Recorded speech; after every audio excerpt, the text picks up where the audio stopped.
लिखिएगा। रेखीय आवर्धन से संबंधित आंकिक प्रश्न। रेखीय आवर्धन से संबंधित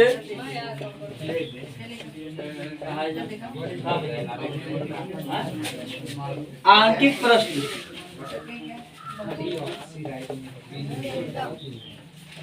आंकिक प्रश्न, ठीक है। तो इसमें हमको एक चीज ध्यान देना है, रेखीय आवर्धन का सूत्र क्या होता है? एच डैश अपान एच। रेखीय आवर्धन बराबर एच डैश अपान एच। एच डैश का मतलब प्रतिबिंब की लंबाई, प्रतिबिंब की लंबाई अपान वस्तु की लंबाई।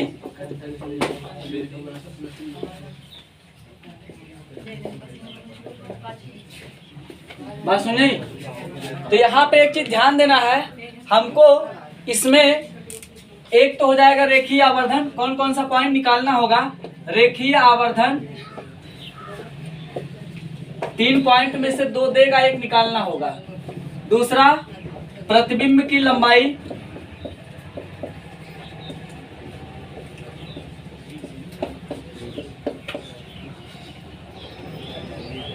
प्रतिबिंब की लंबाई, और तीसरा वस्तु की लंबाई। बात सुन गई? कोई दिक्कत? तो यहाँ पे जो है इन तीनों में से कोई 2 चीज दिया रहेगा। इन तीनों में से कोई 2 चीज दिया रहेगा, तीसरा हमको निकालना होगा। बात सुन गई? कोई दिक्कत? ठीक, तो इसको उतारेंगे कि आगे चलें? आगे है? नहीं उतारेंगे? अच्छा ठीक, उतार लो उतार लो।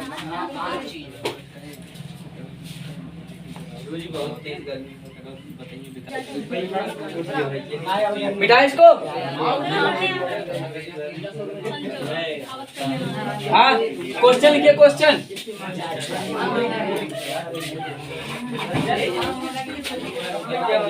लिखिएगा।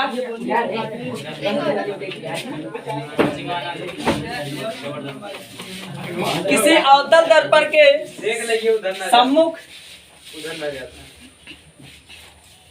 कहाँ बैठे रहे? वहाँ गर्मी हो तो क्यों क्या करे? एसी लगवाई हम। किसी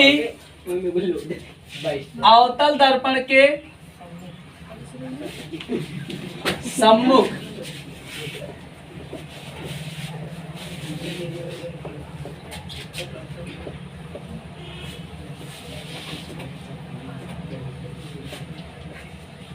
और क्या है क्वेश्चन? सम्मुख रखी वस्तु की लंबाई 20 सेंटीमीटर है। 20 सेंटीमीटर है। यदि वस्तु द्वारा बने प्रतिबिंब की लंबाई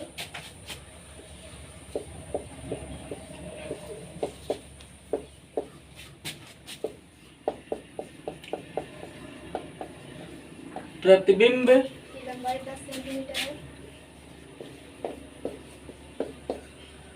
10 सेंटीमीटर है। तब अवतल दर्पण हाँ, में बने प्रतिबिंब का रेखीय तब अवतल दर्पण में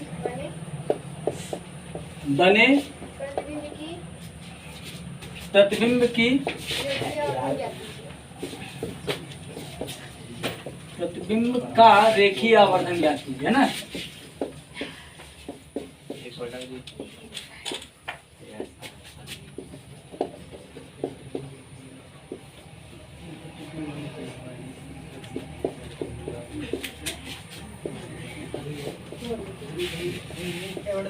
हो गया?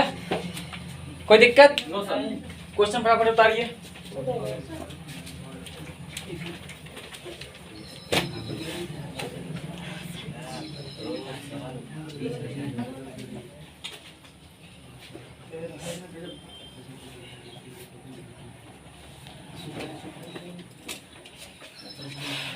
जल्दी जल्दी।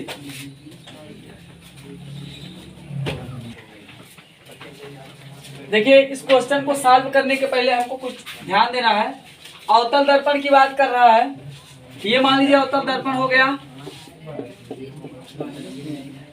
ठीक है। कुछ इसमें शर्त हमको ध्यान देना है। ये यहाँ पे हो जाएगा हमारा F और यहाँ पे हो जाएगा C। और वस्तु जो है हमेशा मुख्य अक्ष के ऊपरी भाग में होता है, निचले भाग में ऊपरी भाग प्लस होता है माइनस, तो क्या होता है प्लस, और निचला भाग माइनस।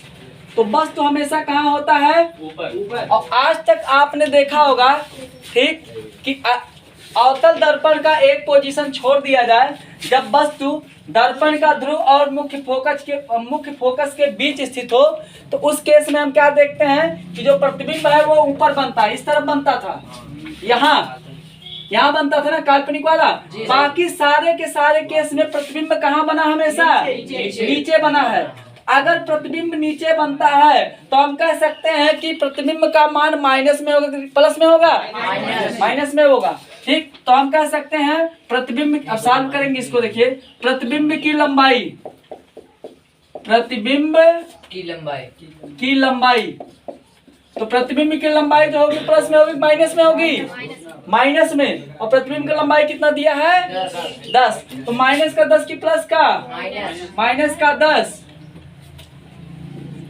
बराबर माइनस का 10 सेंटीमीटर, ठीक। और क्या दिया है वस्तु की लंबाई, तो वस्तु की लंबाई जो है ऊपर बन रहा है मुख्य अक्ष के नीचे। वस्तु जो है चाहे अवतल दर्पण हो चाहे उत्तल दर्पण हो, हमेशा बाएं तरफ और मुख्य अक्ष के ऊपर होता है। तो वस्तु की लंबाई का मान जो होगा वो क्या होगा, प्लस में होगा, तो वो क्या होगा प्लस का 20। निकालना हमको क्या है आवर्धन। रेखीय आवर्धन का सूत्र क्या होता है, हाँ, रेखीय आवर्धन बराबर एच डैश बटे एच, एच डैश बटे एच बराबर प्रतिबिंब की लंबाई बटे वस्तु की लंबाई, प्रतिबिंब की लंबाई बटे वस्तु की लंबाई, है ना। अब यहाँ पे प्रतिबिंब की लंबाई कितना है -10 सेंटीमीटर, माइनस का 10 है ना, और वस्तु कितना है 20, भाग दे देंगे 1/2, माइनस का 1/2 आ गया, ठीक। तो रेखीय आवर्धन का मान कितना आ गया हमारा माइनस का 1/2, यही इसका हो जाएगा आंसर। बात सुने, तो ये मत सोचिए कि डायरेक्ट जो क्वेश्चन में पहले देखते हैं ये ऐसा बोल रहा था, क्यों कब प्लस होगा कब माइनस। तो यहाँ पे ध्यान देना आवर्धन वाले में हमको बाएं दाएं नहीं देखना, ऊपर और नीचे। और अगर अवतल और उत्तल दर्पण की बात करें, फोकस दूरी की बात करें, प्रतिबिंब की दूरी की बात करें या वस्तु की दूरी की बात करें, तब हम क्या देखेंगे बाएं और दाएं। अब अगर देखिए आवर्धन की बात करें तो ऊपर और नीचे। किसके ऊपर नीचे, तो मुख्य अक्ष के ऊपर और नीचे। लगा लीजिए डायग्राम सही बनाइए, अवतल दर्पण जरूर बनाइएगा। अगला क्वेश्चन लिखिएगा,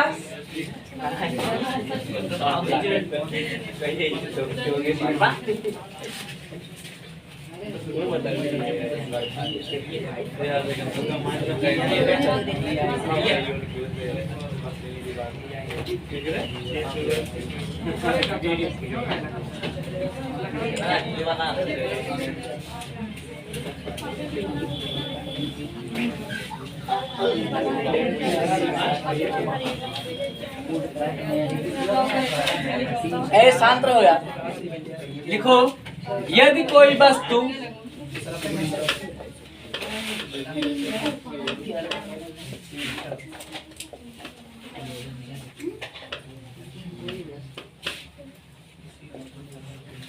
किसी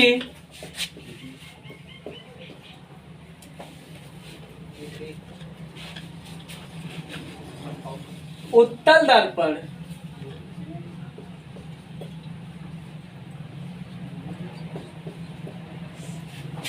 के सम्मुख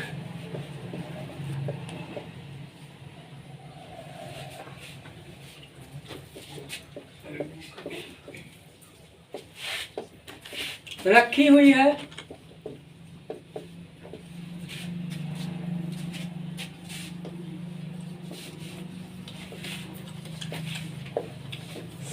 और उसकी ऊंचाई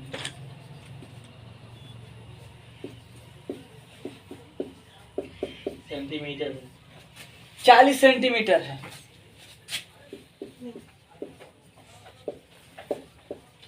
40 सेंटीमीटर है और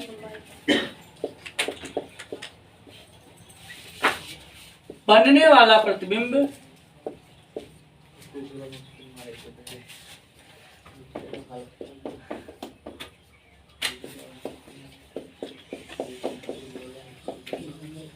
बनने वाला प्रतिबिंब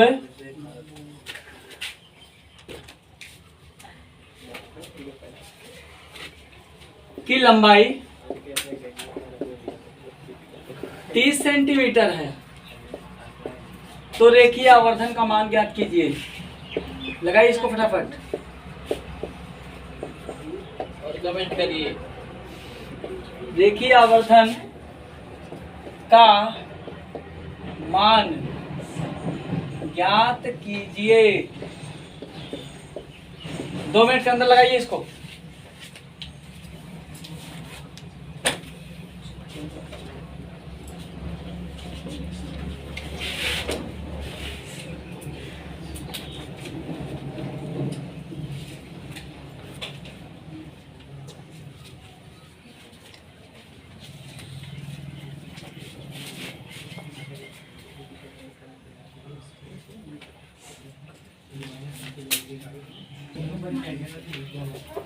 तो यहाँ पे हमको एक चीज ध्यान देना, ये कौन से दर्पण की बात कर रहा, तो उत्तल दर्पण में जो है एक चीज ध्यान दीजिएगा, 2 ही स्थिति है और दोनों स्थिति में हमको क्या देखने को मिलता है कि जो प्रतिबिंब बनता है ये हमेशा जो है क्या बनेगा, इस मुख्य अक्ष के ऊपर ही बनता है, ना कि नीचे।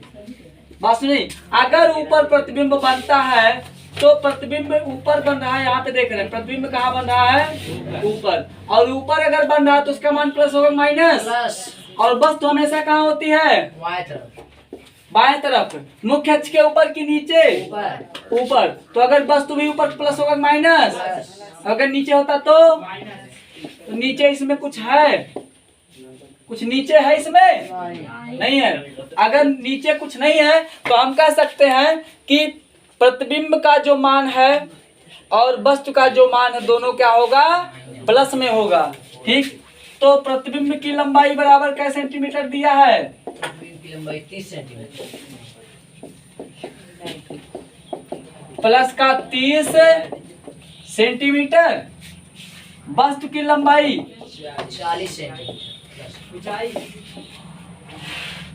लंबाई या ऊंचाई एक ही चीज है यार, बताया थे ना कल। तो वस्तु की लंबाई या ऊंचाई बराबर 40 सेंटीमीटर। और सूत्र क्या है, रेखीय आवर्धन बराबर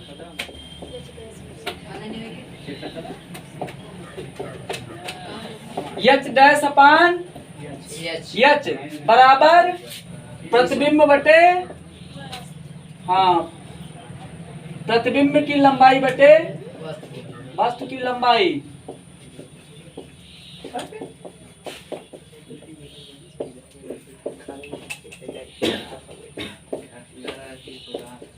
है ना। तो यहाँ पे प्रतिबिंब का मान कितना है, 30 और वस्तु का 0 0 कट गया, 3 बटे 4। बात सुन नहीं, कोई दिक्कत, लगा लीजिए जिसको लगाना है।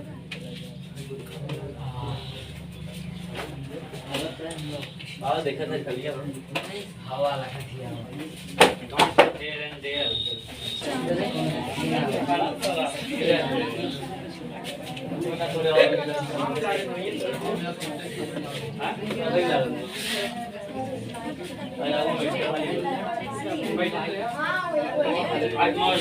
अरे शांत रहो यार। हाँ देखिए, लिखिएगा क्वेश्चन। यदि कोई वस्तु, यदि कोई वस्तु किसी अवतल दर्पण, किसी अवतल दर्पण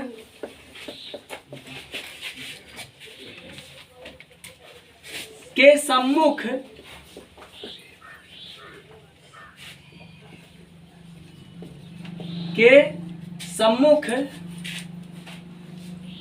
दर्पण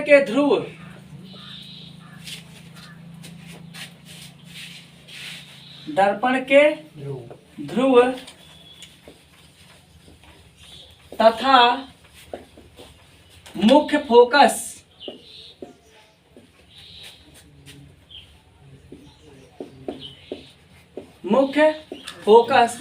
के बीच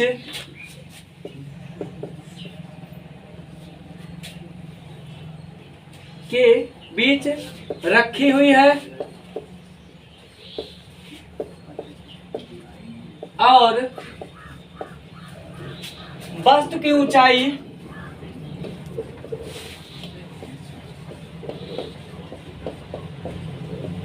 वस्तु की ऊंचाई 90 सेंटीमीटर है। वस्तु की ऊंचाई 90 सेंटीमीटर है तथा रेखीय आवर्धन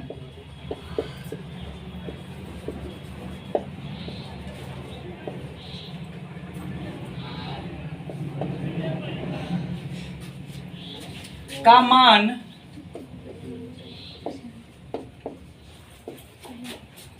3 है, तो प्रतिबिंब की ऊंचाई याद कीजिए।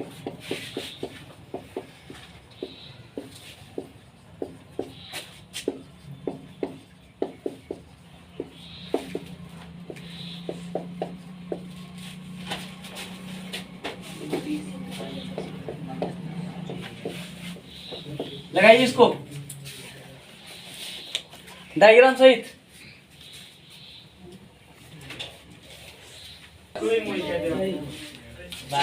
हाँ, अब जैसे मान लीजिए इसमें कौन से दर्पण की बात कर रहा है? अवतल। अवतल वाला ऐसे होता है ना,